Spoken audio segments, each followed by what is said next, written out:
तो last class में अपन लोगों ने बात की थी, मतलब लास्ट वीडियो में अपन ने बात की थी पैरेलल प्लेट कैपेसिटर की, उसके कुछ केसेस पर बात की थी। इसमें अपन करने वाले बहुत जल्दी से कुछ न्यूमेरिकल्स जो कि लास्ट के हमारे जो केसेस थे जो पैरेलल प्लेट से एसोसिएटेड थे उन पर बेस्ड है। चलिए बढ़ते हैं एमसीक्यू क्वेश्चन की तरफ।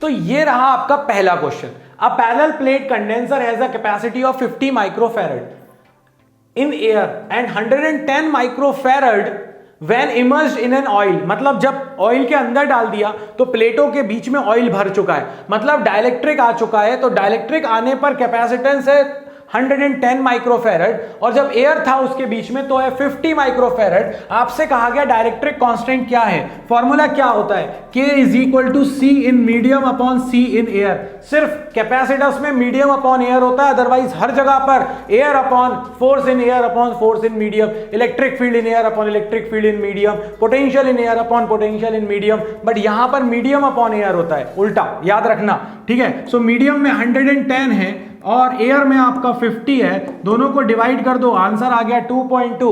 और गुग्गू ये मैं 0.55 और 0.45 क्यों लगाऊंगा, अगर डाइलेक्ट्रिक लगाया और कैपेसिटेंस बड़ा है तो आंसर तो 1 से बड़ा ही आना था, या तो ये होता या ये होता। आंसर है 2.2। बेहतरीन तरीके से हमने इसको सॉल्व कर लिया बहुत कम टाइम में। चलिए बढ़ जाते हैं नेक्स्ट क्वेश्चन की तरफ। ये आ गया हमारे पास next. The capacity of a parallel plate capacitor is increases with। जैसे ही पैरेलल प्लेट कैपेसिटर की बात करे कोई, दिमाग में घंटी बजना चाहिए कि एरिया के डायरेक्टली प्रोपोर्शनल है और डिस्टेंस के इनवर्सली। तो अपन को इंक्रीज करनी है तो एरिया को बढ़ाना पड़ेगा या डिस्टेंस को कम करना पड़ेगा। अब ऑप्शन देखते हैं अपन, डिक्रीज द एरिया। अरे एरिया कम करेंगे तो सी कम हो जाएगा, हटाओ, ये तो काम का नहीं है। इंक्रीज ऑफ इट्स डिस्टेंस, ये बढ़ाएंगे तो ये कम हो जाएगा, अरे ये भी किसी काम का नहीं है। सी ऑप्शन क्या कह रहा है, इंक्रीज द एरिया, हाँ ये काम का है। नन तो तब पिक्चर में आता जब सी भी सही नहीं होता। Answer is C, increase the area capacity will increase. तो ये था हमारे पास दूसरा क्वेश्चन जो कि हमने पढ़ा था लास्ट टॉपिक में, उस पर बेस्ड था। मैंने कहा था ना कम टाइम में अच्छी चीजें कर लो, दिमाग में बैठ जाती हैं और ऐसी ही चीजें एग्जाम में आती हैं। नेक्स्ट हमारे पास क्या है, a parallel plate condenser is connected with the terminal of battery, the distance between the plates is 6 millimetre. ठीक है, एक पैरेलल प्लेट कंडेंसर है जिसके अपन ने बैटरी से कनेक्ट करके रखा हुआ है और इसका जो डिस्टेंस बिटवीन द प्लेट्स है डी जो दिया हुआ है वो 6 मिलीमीटर दे रखा है। ठीक है, इसके बाद इफ अ ग्लास प्लेट जिसका डाइलेक्ट्रिक कांस्टेंट 9 है और 4.5 millimetre is introduce between the plate. अब एक्चुअली में डिस्टेंस है 6, दोनों प्लेट के बीच का डिस्टेंस था 6 मिलीमीटर और आपने यहां पर एक प्लेट लेकर आए हो जो कि 4.5 मिलीमीटर की है। इसका मतलब है ये partially filled parallel plate capacitor हो गया।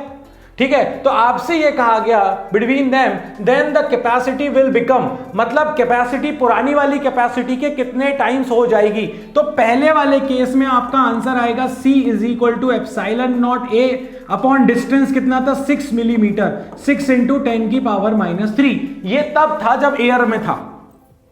फिर आपने 4.5 mm मतलब T ये थिकनेस है, आपने 4.5 mm की एक स्लैब लगा दी। जैसे स्लैब लगाई तो C मीडियम आ जाएगा आपके पास। क्या फॉर्मूला क्या था अपने पास, epsilon not A upon D minus T plus T by K। तो अगर D देखें तो D तो है 6 मिलीमीटर, मिली सबका कॉमन लेके बाहर कर देते हैं 6 मिलीमीटर। अगर यहां पर और अपने पास T जो है वो T कितना है 4.5, तो D माइनस टी, एक काम करता हूं, मुझे ऐसा लग रहा है फॉर्मूला लिख देना चाहिए, है ना, तो अपन लिख देते हैं D minus T plus T by K is equal to epsilon not A। D कितना है 6, T कितना है 4.5, T कितना है 4.5, K कितना है उसका 9 इंटू मिली के कारण 10 की पावर -3 को बाहर कर दिया। ये C मीडिया में जो आपको निकालना था, ये C एयर है जो आपको दिया हुआ था, मान लेते हैं ये CA। ठीक है, सो अब यहां पर अगर अपन देखें एप्सिलॉन नॉट A के बारे में तो कोई इंफॉर्मेशन नहीं है, तो एक काम करो ना, दोनों को डिवाइड कर दो। अगर मैं इन दोनों को डिवाइड कर देता हूं तो मुझे क्या मिलेगा, C जो पहले था और अब मीडियम वाला is equal to epsilon not A से एप्सिलॉन नॉट A कैंसिल, क्या बचेगा 1/6 इंटू 10 की पावर -3 डिवाइडेड बाय 1/6 - 4 1.5 और 4.5/9 यानी कि 1/2। तो अगर आप देखो तो ये आ रहा है 1.5 प्लस 1/2 इंटू 10 की पावर, यहां पर आ जाएगा 10 की पावर -3। सो ये 10 की पावर -3 भी आपका क्या हो गया, कैंसिल। ये आ जाएगा 0.5, 1.5 प्लस 0.5 ये आपका बन जाएगा कितना, ये आपका बन जाएगा 2 चला गया ऊपर यहां। तो आंसर आ गया आपके पास भाई CA/C medium is equal to 2/6, ये कैंसिल होके 3 इधर, C medium is 3 times of C air. मतलब कि अब जो नया वाला आपका कैपेसिटेंस आ रहा है वो एयर वाले पुराने वाले कैपेसिटेंस का 3 टाइम्स था। कुछ नहीं करना था, पुराने वाले फॉर्मूले को पार्शियली फिल्ड वाले फॉर्मूले से डिवाइड कर देना था, आपको आंसर मिल जाता। आपका सुंदर सा आंसर आया 3 टाइम्स। सो इसका मतलब है कि actual answer is this 3 times. ठीक है, सो ये भी हमारे पास एक क्वेश्चन हो गया जो कि अच्छा वैरायटी का क्वेश्चन था। लग रहा था कि इसमें क्या करने वाले हैं। इनफैक्ट इस वैरायटी का तो तुम रख भी सकते हो अपने पास लिखकर कहीं पर कि ऐसा होगा तो पार्शियली फील्ड पकड़ना पड़ेगा। ठीक है, नेक्स्ट क्वेश्चन क्या बोल रहा है, the true statement in on increasing the distance between the plates. अगर आपने प्लेट्स के बीच की डिस्टेंस बढ़ाई तो क्या होगा, the electric field intensity between the plates decreases. भैया इलेक्ट्रिक फील्ड इंटेंसिटी बताई थी मैंने, σ/ε0 होती है दोनों प्लेट के बीच में, इसमें कहीं पर भी डिस्टेंस नहीं आ रही, तो ये तो गलत हो गया। The electric field intensity increases, नहीं, ना डिक्रीज होगी ना इंक्रीज होगी। The electric field intensity remain constant, yes it might possible. The potential difference between the plates will decrease. भैया इलेक्ट्रिक फील्ड, अब पोटेंशियल के बारे में अगर अपन को बात करनी होगी तो पोटेंशियल का फॉर्मूला जानना पड़ेगा, बट उसके पहले ही मुझे सी ऑप्शन मिल गया, इलेक्ट्रिक फील्ड इज अनचेंज, क्योंकि डिस्टेंस पर तो वो डिपेंड ही नहीं कर रही। इसका मतलब है कि मैं आगे जाने की पढ़ तो लूंगा, मगर अगर मुझे वो समझ में नहीं आ रहा तो जो मुझे समझ में अच्छे से आ रहा है मैं समझा सकता हूं, बट उसकी जरूरत नहीं है अभी। तो जैसे ही समझ में आया वैसे ही अपना काम हो गया। चलिए next question, the force acting upon a charge particle between the plates of a charge condenser is F।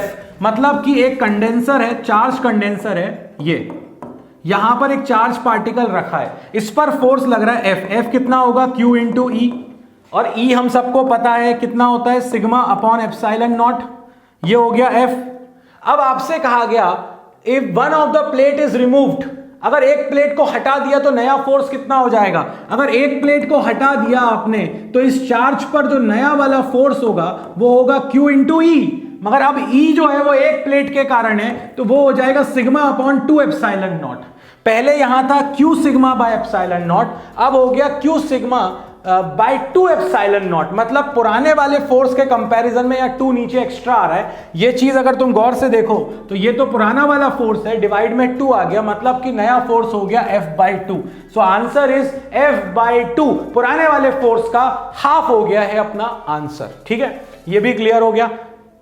बहुत आसान है, मतलब अगर समझ पा रहे हो तो बहुत आसान है, और अगर नहीं आ रही है, कहीं दिक्कत हो रही है तो कमेंट में मेंशन करो, अपन अलग से एक सीरीज MCQs की भी निकाल लेंगे, है ना। चलो नेक्स्ट क्वेश्चन क्या बोल रहा है अपन से, the distance between the plates of a parallel plate capacitor is D।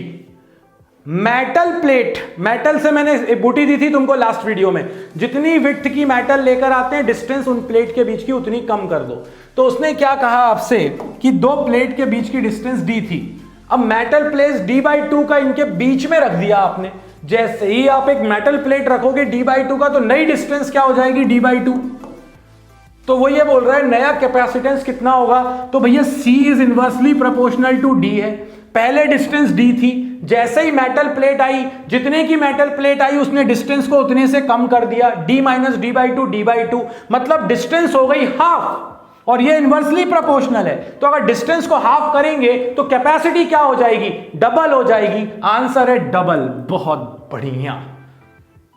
तो ये हमारे पास कुछ उस वैरायटी के क्वेश्चंस थे जो हमने अभी देखी, है ना, और ये हमें थोड़ा सा पैरेलल प्लेट कैपेसिटर के साथ फेमिलियर कर रहे हैं। अभी बहुत सारी प्रैक्टिस बाकी है, बट यस अभी हम कह सकते हैं कि पैरेलल प्लेट की थ्योरी पे हमें पकड़ है, वैरायटी भी हम कवर कर चुके हैं। अब इनकी जितनी प्रैक्टिस करेंगे उतने फास्टली ये सारे क्वेश्चंस अपन से होना स्टार्ट हो जाएंगे। तो लाइक शेयर सब्सक्राइब करना बिल्कुल मत भूलो, और हम जिस तरह से लगे हुए हैं आप भी लगे रहो। तो मिलते हैं नेक्स्ट वीडियो में, जिसमें अपन बात करेंगे स्फेरिकल कैपेसिटर की और सिलिंड्रिकल कैपेसिटर की। अभी बातें बाकी हैं तो करेंगे वो सारी बातें नेक्स्ट वीडियो में। मिलते हैं नेक्स्ट वीडियो में।